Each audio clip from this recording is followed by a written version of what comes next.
పరిణామాలు జరుగుతున్నాయి అని మనం అర్థం చేసుకోవాలి. అలాగే ఈ నేషనల్ గార్డ్ ను పంపించడం కూడా ఎందుకు కాంట్రవర్సీ అని అంటారు? గవర్నర్ న్యూసం కూడా దీన్ని అంటే అన్కాన్స్టిట్యూషనల్ గా ఆయన చెప్పడాన్ని ఎలా అర్థం చేసుకోవాలి? అంటే ఇప్పుడు మనకు కూడా రాష్ట్రాలు ఉన్నాయి. నేషనల్ గార్డ్ అనేటువంటిది కేంద్ర ప్రభుత్వానికి ఫెడరల్ దానికి సంబంధించినటువంటిది.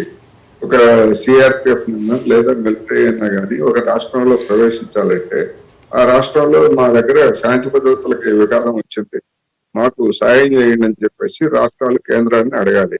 అలా కాకుండా ఏదో ఒక సాగుతోటి ఒక నగరంలో కొంతమంది నిరసన తెలియజేస్తున్నారు లేదా ఇంకొక పేరుతోటి కేంద్ర ప్రభుత్వము పారామిలిటరీని దించేసి రాష్ట్ర ప్రభుత్వాన్ని లెక్క చేయకుండా చేసిందనుకోండి, కేంద్ర రాష్ట్రాల సమస్య వస్తుంది. ఇప్పుడు కాలిఫోర్నియా రాష్ట్రంలో ఈ లాస్ ఏంజల్స్ అనేది ఉన్నది. కాలిఫోర్నియా డెమోక్రటిక్ పార్టీకి చెందినటువంటి వాళ్ళు ఇక్కడ గవర్నర్. అదేవిధంగా లాస్ ఏంజల్స్ నగరంలో ఉన్నటువంటి వాళ్ళు డెమోక్రటిక్ పార్టీకి చెందినటువంటి వాళ్ళు. వాళ్ళతో నిమిత్తం లేకుండా లేదా మొత్తం అంతా అయిపోయింది. సాధారణమైనటువంటి ఇప్పుడు మనకి ఈ నిరసన ప్రదర్శనలు చేసేటువంటి వాళ్ళు అవాంఛనీయ ధోరణికి పాల్పడ్డారని మనకి ఎక్కడ వార్తలు రాలేదు. నిరసన తెలియజేస్తున్నారు, అరెస్టులను ఖండిస్తున్నారు, అంతవరకు వచ్చినాయి. కానీ మరి నేషనల్ గార్డ్ తీసుకురావడం అంటే ఏమిటి అంటే ఆదిలోనే పెద్ద ఎత్తున అటువంటి దమనకాండతో వాళ్ళని అణచివేయాలనేటువంటి ట్రంప్ యత్నం. ఆ ట్రంప్ యత్నాన్ని అక్కడ ఉన్నటువంటి మేయర్ కానీ లేకపోతే రాష్ట్ర గవర్నర్లు కానీ వ్యతిరేకిస్తున్నారు. మేము చట్టపరమైనటువంటి అభ్యంతరాలు కూడా తెలియజేస్తామని కూడా గవర్నర్ ప్రకటించాడు తాజా వార్తల ప్రకారం. అందువలన ఇది ఒక నేరం కుశపూరితమైనటువంటి వ్యవహారం మరి కావాలనేది మనకు బాగా కనిపిస్తాము. అయితే వాళ్ళు నిరసనకారులు అయితే వాయిమో కార్లను తగలబెట్టడం కావచ్చు, అలాగే 101 ఫ్రీవేను బ్లాక్ చేయడం కావచ్చు కొన్ని గంటల వరకు. సో ఇవన్నీ మరి నిరసన చర్యలు కాదంటారా? వాటిపైన ఎలాంటి ఇంపాక్ట్ ఉంటుందంటారా? అండ్ మోరోవర్ ఇలాంటి చర్యలు అక్కడ నిరసన తెలుపుతున్న వాళ్ళకి సపోర్ట్ పెరుగుతుందా తగ్గుతుందంటారా ఇలాంటి వాటి వల్ల? ఇప్పుడు అక్రమంగా వలస వచ్చారు అనేటువంటి పేరుతోటి వాళ్ళని అరెస్టులు చేసి జైల్లో పెట్టడానికి ఆకస్మికంగా ఈ రోజు మీరు కావచ్చు, నేను కావచ్చు, లేదా మన చుట్టుపక్కల ఉన్నటువంటి వాళ్ళు కావచ్చు అక్రమంగా వచ్చారని చెప్పేసి అరెస్ట్ చేస్తే ఏం కావాలి? మన చుట్టుపక్కల ఉన్నటువంటి వాళ్ళకి నేను అందుకే చెప్పా, దీన్ని 44 లక్షల మంది ఉన్నారు అక్కడ. ఆ విధంగా అక్రమ వలసదారులు అని ముద్రకి గురైనటువంటి వాళ్ళందరూ మరి 1000 మందో 2000 మందో రోజుకు 3000 మందినో ఇట్లా చేసేట్లయితే మరి మన సంగతి ఏమిటని చెప్పేసి మిగిలిన వాళ్ళ కూడా వస్తుంది కదా. అందుకని ఆ సమస్యని ఎట్లా పరిష్కరించాలి ఏమిటి అనేటువంటిది ఒక విధాన నిర్ణయం తీసుకోవాలి. ఆ విధాన నిర్ణయం ప్రకారం చూడాలి. మనం చూసాం కదా అక్రమంగా ప్రవేశించారనేటువంటి పేరుతోటి భారతీయులుగా ఉన్నటువంటి వాళ్ళందరినీ కూడా విమానాల్లో కాళ్ళు చేతులకు గొలుసులు వేసి పశువులను తీసుకొచ్చినట్టుగా మన దేశంలో వదిలిపెట్టినటువంటి వ్యవహారం చూసాం కదా. మళ్ళా అదే మానవ హక్కుల గురించి లేదా మరొక దాని గురించి మానవత్వం గురించి కబుర్లు చెప్తారు. విమానంలో తీసుకొచ్చేటువంటి వాళ్ళకి ఎందుకు వేయాలి? వేడీలు ఎందుకు కాళ్ళు చేతులు ఎందుకు పెట్టేయాలి? కడుపు మండదా ఎవరికైనా? అదే జరుగుతోంది ఇప్పుడు లాస్ ఏంజల్స్ లో.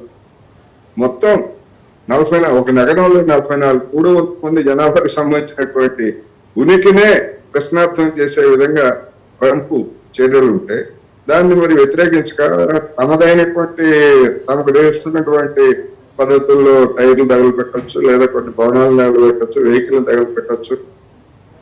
ఎవరు కంట్రోల్ చేస్తారు ఆగ్రహాన్ని? ఇది సమస్య అక్కడ. అందుకని దాన్ని చూపించి ఇదిగో నేరం చేశారు మరి వీళ్ళు ఏం చేయాలి అంటే అసలు ముందు నువ్వు స్టార్ట్ చేసినటువంటి నీ అరెస్ట్ సంగతి ఏంటి, నీ విధానం ఏంటి? ఒక అమెరికాలోనే కాదుగా మొత్తం యావత్ ఐరోపాని కూడా ఈ వలసదారులకు సమస్య అనేటువంటిది ప్రతి చోట ఎన్నికల సమస్యగా మారుతూ ఉంది. దాని అంతటికీ మరి ఐక్యరాజ్య సమితి ఉన్నది, లేకపోతే ఇతరత్ర వేదికలు ఉన్నాయి. వాటిలో ఏమి చర్చించకుండా ఏమి లేకుండా వన్ ఫైన్ మార్నింగ్ నేను ఎన్నికల్లో చెప్పాను నేను పరిమాణిస్తానంటే ఎట్లా? మానవత్వ సమస్య కదా ఇది. అయితే లాస్ ఏంజల్స్ లాంటి అత్యంత సుందర నగరం ఇప్పుడు అక్కడ ఉన్నటువంటి నిరసనలు వాళ్ళు చేపట్టేటువంటి వీటితో ఒక రావణ కాష్టంలో మారుతుంది. సో అంటే ఒక రకమైనటువంటి భయానక వాతావరణం ఏర్పడుతూ ఉండడంతో ముందు రానున్న రోజుల్లో ఈ ప్రపంచవ్యాప్తంగా అమెరికాకు వలస వెళ్ళాలి అనుకునేటువంటి వాళ్ళు స్వచ్ఛందంగా విరమించుకునేటువంటి అవకాశం ఉందంటారా అలాంటి ఆలోచనని? డెఫినెట్ గా ఉంది. ఈ లాస్ ఏంజల్స్ లేకపోతే ట్రంప్ అధికారానికి రాకముందే అనేక మంది అమెరికాలో మనం ఉండలేము, అమెరికాలో పరిస్థితులు బాగలేవు అని చెప్పేసి సంపాదించుకున్నది ఏదో సంపాదించుకున్నాం, ఇక మన దేశానికి వెళ్ళిపోతాం అని అనుకునేటువంటి వాళ్ళు చాలా మంది ఉన్నారు. అట్లా ఆ విధంగా వచ్చినటువంటి వాళ్ళు కూడా ఉన్నారు. అటువంటి ధోరణులు అక్కడ ఎప్పుడో ప్రారంభమయ్యాయి. ఇప్పుడు అవి మరింత వేగం అవుతాయి అనేటువంటిది మనకు స్పష్టంగా తెలుస్తా ఉంది. ఇప్పుడు ఒక్క మన దేశమే కాదు, చైనా నుంచి వచ్చినటువంటి వాళ్ళు కూడా అనేక మంది అక్కడ ఉన్నటువంటి చైనాలో చదువుకోవడానికి వెళ్ళినటువంటి వాళ్ళని పట్టుకొని మీరు చైనా కమ్యూనిస్ట్ పార్టీ సభ్యులు, చైనా కమ్యూనిస్ట్ పార్టీ చెప్తే మీరు ఇక్కడ చదువుకోవడానికి వచ్చారు అని చెప్పేసి వాళ్ళ మీద ఆంక్షలు పెడతా ఉంటే, వాళ్ళని చేర్చుకున్నటువంటి విశ్వవిద్యాలయాలకి మేము నిధులు ఇవ్వమని చెప్పేసి నిధులు కోత పెడతా ఉంటే, ట్రంప్ మరి ఎవరి మీద దాడి చేస్తున్నట్టు? చివరికి ఇప్పుడు వాళ్ళ విద్యార్థుల్ని చైనా కమ్యూనిస్టులని ముద్రేస్తున్నారు, లేకపోతే వలస వచ్చి బతకడానికి వచ్చినటువంటి కార్మికుల్ని అదంటే ఇన్వైట్ చేశారట, దురాక్రమణ చేశారట వలస వచ్చినటువంటి వాళ్ళు.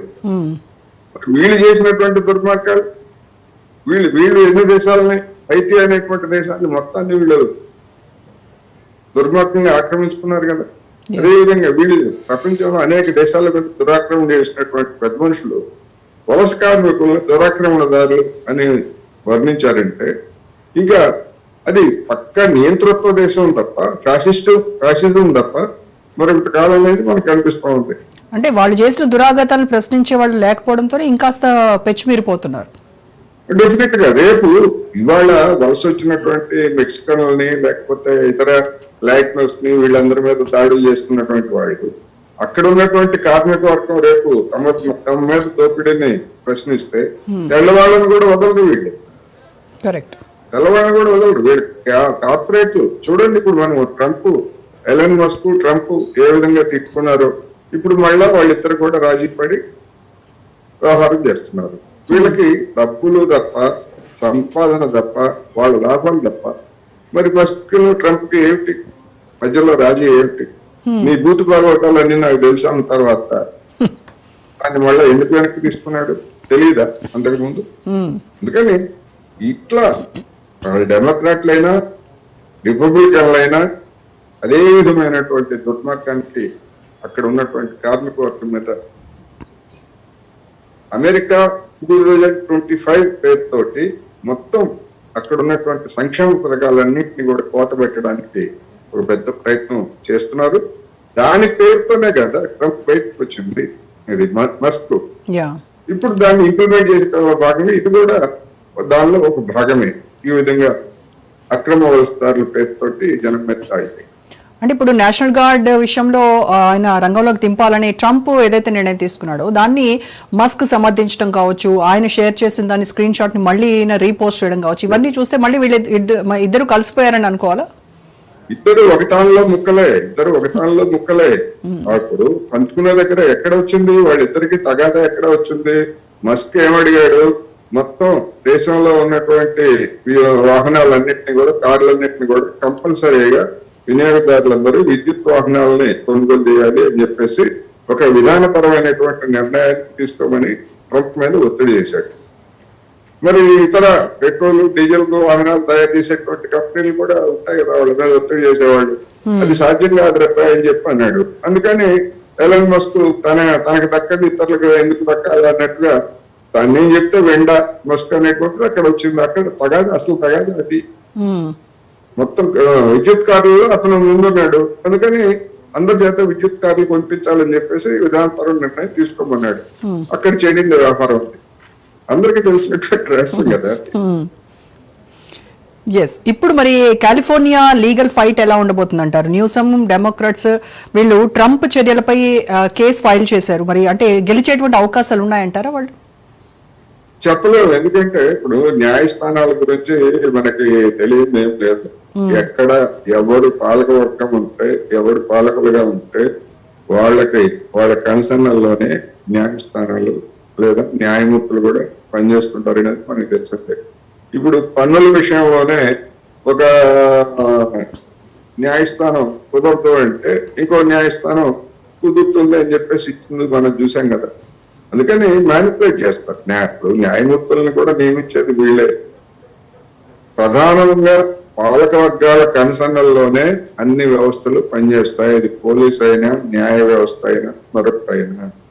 అంతే తప్ప కాకపోతే మనకి మిగతా అమెరికాకి లేదా ఐరోపా దేశాలకి కొంచెం తేడా ఉన్నమాట వాస్తవం.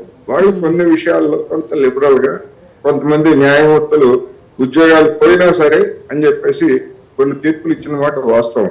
కానీ అల్టిమేట్ గా మొత్తం మీద చూసినప్పుడు ప్రభుత్వం ఏది తలుచుకుంటే దానికి మద్దతు ఇవ్వడం తప్ప మరొకటి లేదు. లేకపోతే వాళ్ళని తీసేస్తారు. మనకంటే ఈజీ కదా ఇక్కడ అమెరికాలో న్యాయమూర్తులను తొలగించడం. ఇటు ట్రంప్ కూడా అదే చేస్తాడు. మనకి మొత్తంగా వ్యతిరేకంగా వచ్చినప్పుడు మొత్తం అందరినీ కూడా న్యాయమూర్తులను పీకేస్తాడు. ఓకే, సో ఏదైనా జరగచ్చు అంటారు. ఏదైనా